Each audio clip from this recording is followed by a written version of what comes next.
All right, guys, today we're going to be looking at an unboxing of a few things I got from FragranceNet.com. It's going to be a few John Varvatos fragrances that I've been looking forward to trying.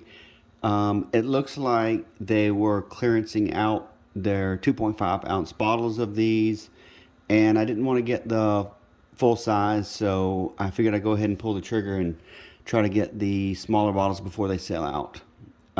Also got a refill of Dolce & Gabbana Light Blue.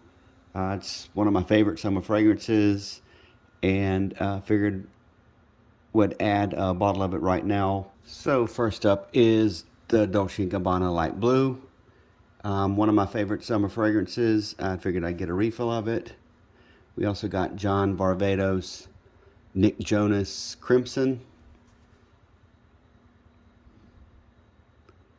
and John Varvatos Nick Jonas Silver, and then that's going to be followed by John Varvatos Nick Jonas Blue.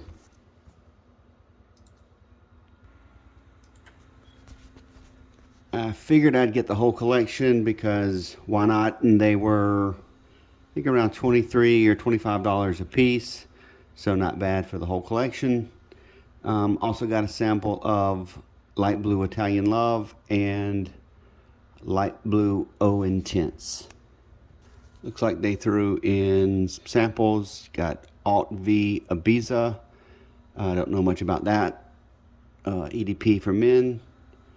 And then, of course, the ever popular Exceptional that comes with pretty much every single order from FragranceNet. First fragrance we're going to take a look at is Nick Jonas Blue. I don't know a whole lot about this one except for it's obviously a John Varvatos take on a blue fragrance that he collaborated with Nick Jonas on. So the box is a standard John Varvatos box. It's like a blue and black gradient. It has the John Varvatos Nick Jonas logo with the X. I really like these bottles. They're painted kind of like you'd see on a car. This has a black and blue like pearlized gradient on it. It comes with a dog tag with a leather strap, and it has a hex bolt cap on it. So Nick Jonas Silver comes in a very similar box, except for this time it's a silver and black gradient, and the bottle is going to basically have the same design. It's a very shiny silver black with a black hex nut and a black dog tag with a JV&J logo on it. And last up is Nick Jonas Crimson. Again, very similar style. This one is like a crimson red gradient with black on the bottom. And this one goes back to the silver hex nut cap with the silver dog tag. And it's got the John Varvatos engraving on the cap. All right, so first up is Nick Jonas Blue. So off the paper, I get a lot of fruity citrus, some orange and lime coming out, along with some spiciness, a little bit of pepper in there. Definitely picking up a good bit of lavender and mint as well. This is very much like a classic fougere that's also a little bit blue. Overall, it smells really nice. Probably not something I would wear a whole lot. It smells really nice. It smells good. But to me, it just doesn't have the wow factor off paper. It's a very standard blue smelling, clean, fresh shower gel type blue fragrance. I mean, for the price, it's a very good pickup. Now, I may change my mind once I get it on skin, and maybe it'll come off a little bit differently. I'm sure it will. But the overall type of fragrance this is probably not something that I would wear. Now, I can definitely see my teenage son wearing this because this really suits the types of fragrances that he likes, and he's 15. Having said that, I don't really feel that this is just geared towards teenage boys. I'm just saying that this is a type of fragrance that he really likes and that he likes to wear. But for me, not so much. All right, Nick Jonas Crimson. So this is the one that I was really looking forward to trying. The notes on it before I ordered it, I took a look at it. It looked like something that I would really love. I remember notes like coffee, saffron, rum. It looks like it's going to be something that I would thoroughly enjoy. Those are my type of notes. So when I first sprayed Nick Jonas Crimson, it smells like a blast of cinnamon. I really don't get anything else, just pure light cinnamon. So now that it's had a little bit of time to settle down, a little more things are starting to come out to me.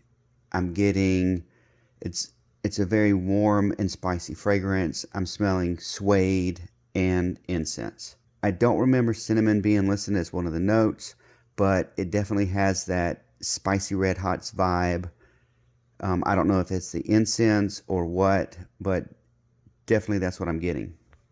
All right, so I've let it settle down a bit, and it's changed a little bit. Now, again, the dominant note is just the warm spiciness.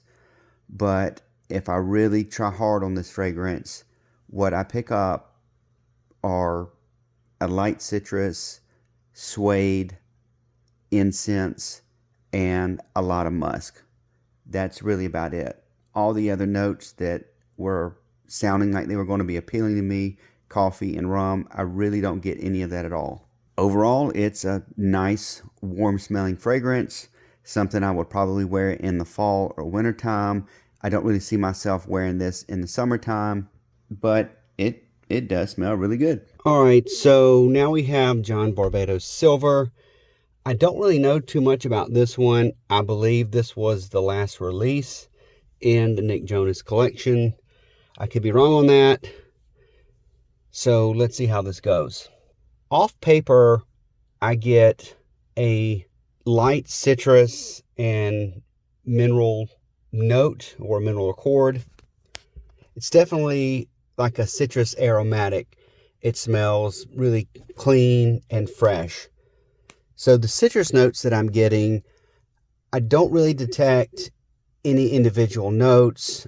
I don't smell any bergamot, orange, lemon. So now that it's had a chance to dry down a bit on the paper, what I'm getting is still pretty much a very linear scent. It's that citrus and mineral combo that I smelled in the first blast.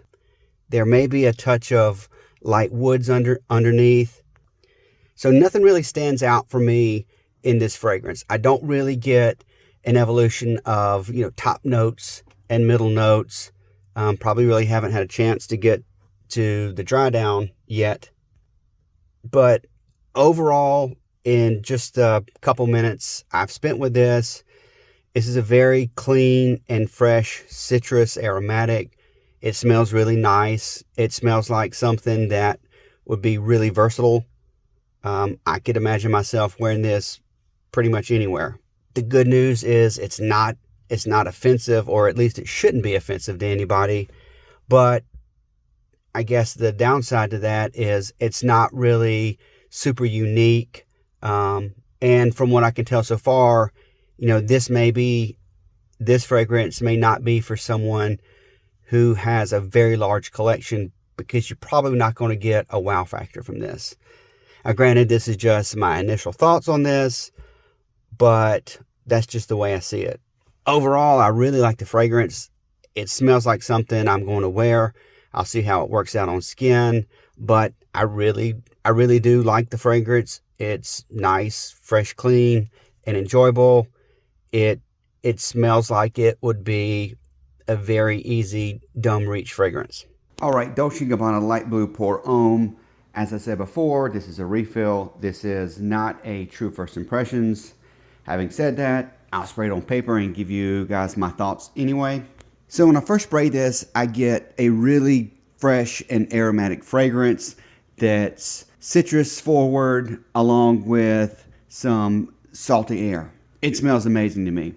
So underneath the citrus and the salty air accord, There's a little bit of spice and pepper along with some herbal notes. It balances out really well to me. The way this smells to me, it's an incredible summer fragrance, and it's one of my favorite. It just has a very fresh quality to it with a little bit of musky, salty air.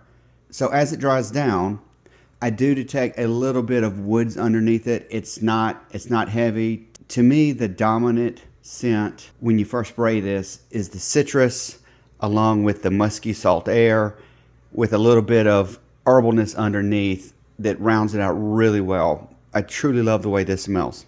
All right, next up, Dolce & Gabbana Light Blue Forever. So this smells like grapefruit, like a fresh cut, sweet, and a little bit of tartness grapefruit. Honestly, that's really all I'm picking up on paper.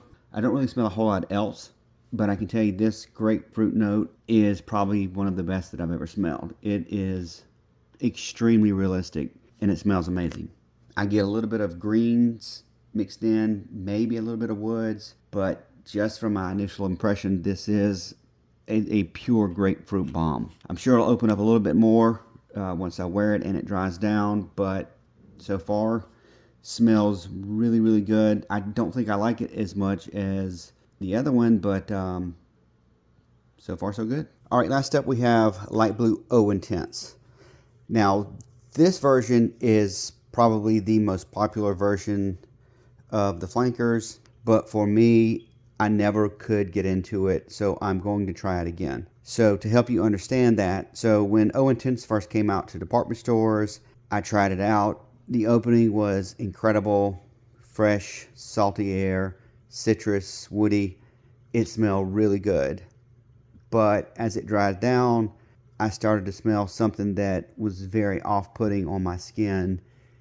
It smelled very similar to like body odor, sweat, a little bit of sulfur. I don't know what it was, but it was very off-putting, so I tossed that into the no category and decided to just completely ignore it. So off my skin, I get a citrus note that's orange, along with the marine accords, the fresh salty air, the ocean vibes that come with it. It smells really good, very similar to how I remember it smelling. Also a little bit of a touch of woods and musk, very similar to the normal light blue. So I'm going to let it dry down for a few minutes and then come back and see if I smell the body odor or whatever it was that I smelled a while back. All right, so it's had some time to settle down on my skin. I don't really smell the body odor, so that may be a good thing, but I'm definitely going to have to do a full wear on this for a couple of days before I order a full bottle of this.